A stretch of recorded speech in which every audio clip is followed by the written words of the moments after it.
बिस्मिल्लाहिर्रहमानिर्रहीम, अस्सलाम वालेकुम। मैं हूं मखदूम शहाबुद्दीन। 28 जुलाई 2025 सोमवार का दिन।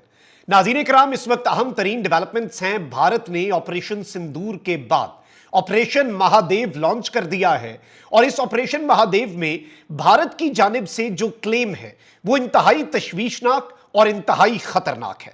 बात पाकिस्तान पर स्ट्राइक और पाकिस्तान के एसएसजी के एक कमांडो को मारने तक जा पहुंची है। इस हवाले से कुछ एक्सक्लूसिव डिटेल्स हम डिस्कस करते हैं। इस वक्त भारतीय मीडिया जश्न मना रहा है। भारतीय मीडिया ने आसमान सर पे उठाया हुआ है और इस पूरे सिनेरियो को एनालाइज करना और अंडरस्टैंड करना इस वक्त बहुत ज्यादा जरूरी हो चुका है। नाज़रीन किराम, सबसे पहले तो मैं आपको यह बताऊं कि आपको मालूम है कि भारत में जो ऑपरेशन सिंदूर है, ऑल्दो भारतीय फौज और भारतीय सियासतदान ये बात करते हैं कि ऑपरेशन सिंदूर अभी खत्म नहीं हुआ, बल्कि ऑपरेशन सिंदूर सिर्फ पॉज हुआ है और वो कंटिन्यूड है, यानी फौज को जंग की तैयारी करनी चाहिए। 3 दिन पहले भारत की आर्मी का जो हेड है, चीफ ऑफ डिफेंस स्टाफ, वो ये स्टेटमेंट देता है कि जी फौज तैयार रहे क्योंकि ऑपरेशन सिंदूर जारी है। उसके बाद अब ये जो इंसिडेंट है, याद रखिएगा 100 दिन पहलगाम इंसिडेंट को गुजरने के बावजूद नरेंद्र मोदी सरकार जो है वो नाकाम रही। पहलगाम इंसिडेंट में जिन लोगों की इन्होंने तस्वीर जारी की, जिन लोगों के हवाले से इन्होंने कहा कि जी ये लोग हैं जिन्होंने पहलगाम का वाकया किया, उन लोगों को पकड़ने में नरेंद्र मोदी की सरकार मुकम्मल तौर पर नाकाम रही। यानी एक और फेलियर, पहले इंटेलिजेंस फेलियर, बाद में सिक्योरिटी का फेलियर कि भाई बंदा ही नहीं पकड़ सके। अब इंडियन पार्लियामेंट में एन उसी वक्त जब एक डिबेट चल रही थी और भारत की ऑपोजिशन ने अपनी तोपों का रुख नरेंद्र मोदी सरकार की तरफ किया हुआ है कि जी आपकी वजह से पहलगाम भी हुआ, आपका फेलियर था, फिर पाकिस्तान के ऊपर आपने इल्जाम लगाकर सिंदूर ऑपरेशन लॉन्च किया, उसमें मार खाई, और इस वक्त इंडियन पार्लियामेंट जो है वो एक डिबेट कर रही है इसके ऊपर और नरेंद्र मोदी की हुकूमत की नाकामी और पहलगाम इंसिडेंट जो है उसमें कुछ अचीव ना कर पाने और पहलगाम इंसिडेंट के जो लोग मुलव्वस हैं उन्हें सजा ना दे पाने के ऊपर नरेंद्र मोदी की सरकार जो है वो हीट फेस कर रही थी। लेकिन एन उसी वक्त नाज़रीन किराम ये अनाउंस करते हैं कि जी हमने ऑपरेशन महादेव लॉन्च कर दिया है। भारत की जो आर्मी है उसकी चिनार कोर है, मुख्तलिफ कोर्स होती हैं, उसमें से एक कोर है जिसका नाम है चिनार कोर। अब नाज़रीन किराम इसमें यह कहते हैं कि ऑपरेशन महादेव की अपडेट दी और कहते हैं कि 3 terrorists have been neutralised in an intense fire fight, यानी फायरिंग का बड़ा शदीद तरीन तबादला हुआ और 3 दहशतगर्द जो हैं वो हमने मार दिए हैं, न्यूट्रलाइज कर दिए हैं। Operation continues, this is the only information जो प्रोवाइड की गई थी इंडियन आर्मी की तरफ से।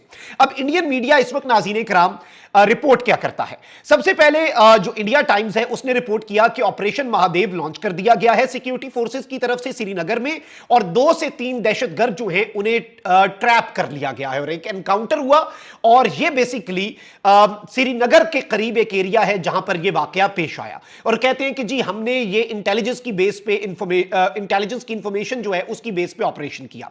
टाइम्स ऑफ इंडिया की एक और खबर जी, एक्टिंग ऑन इंटेलिजेंस इनपुट, यानी इंटेलिजेंस की मालूमात मिली, forces launch operation Mahadev in Srinagar, 3 terrorist killed after intense gun fight. शुरू में इन्होंने कहा कि टेररिस्ट जी ट्रैप हो गए हैं, फिर उन्होंने कहा कि ये टेररिस्ट जो हैं 3 जो हैं वो मारे गए हैं। फिर जी एनडीटीवी क्या कहता है जी कि जी पहलगाम इंसिडेंट का मास्टरमाइंड सुलेमान शाह उन 3 दहशतगर्दों के अंदर शामिल है जिन्हें हमने मारा है। यानी अब ये कह रहे हैं कि ये लश्कर से ताल्लुक रखता है।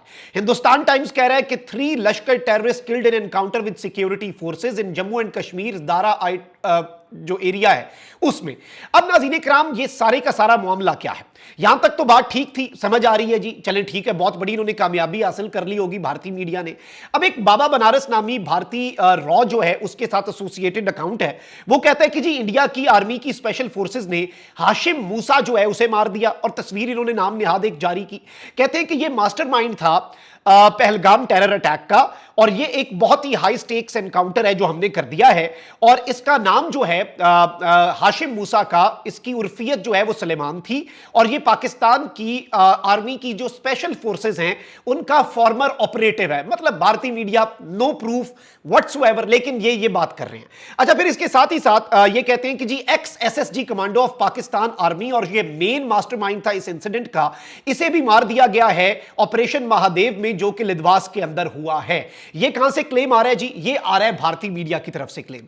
अब एक ऐसे मौके पर जब ऑपोजिशन अकाउंटेबिलिटी डिमांड कर रही है, ऑपोजिशन भारत के अंदर यह कह रही है कि सिंदूर भी नाकाम हुआ, उसके बाद बुनियानुम मरसूस में भी फेंटा खाया, राफेल भी गिरे, पहलगाम इंसिडेंट जो है वो खुद बजाते खुद एक इंटेलिजेंस फेलियर था, पहलगाम इंसिडेंट क्यों हुआ इस पर भी सजा बनती है जी, जो वहां पर फौजी हैं उनकी और जो वहां पर इंटेलिजेंस है उनका फेलियर है, उस पर अकाउंटेबिलिटी बनती है, एहतसाब बनता है। और पहलगाम इंसिडेंट के आपने बंदे क्यों नहीं पकड़े, 100 दिन गुजर जाने के बावजूद इस पर भी बात होनी चाहिए। और एन उसी मौके के ऊपर वो नरेंद्र मोदी सरकार जो फॉल्स फ्लैग और नैरेटिव को ट्विस्ट करने की एक्सपर्ट है मोदी सरकार, और गोदी मीडिया फिर शुरू हो जाता है पाकिस्तान मुखालिफ नैरेटिव बिल्ड करने में। मतलब इन्होंने 3 बंदे मारे और इसमें इम्कानात, अब ये इंटरनेशनल ऑब्जर्वर्स का भी ये मानना है और एनालिस्ट्स का ये कहना है कि जी इस सारे सिनेरियो में ये इनोसेंट्स जो हैं उन्हें भी पोर्ट्रे किया जा सकता है, उन्हें स्केप गोट बनाया जा सकता है, कुर्बानी का बकरा बनाया जा सकता है, ताकि एक इमेज जो है वो नरेंद्र मोदी की रिवाइव की जा सके।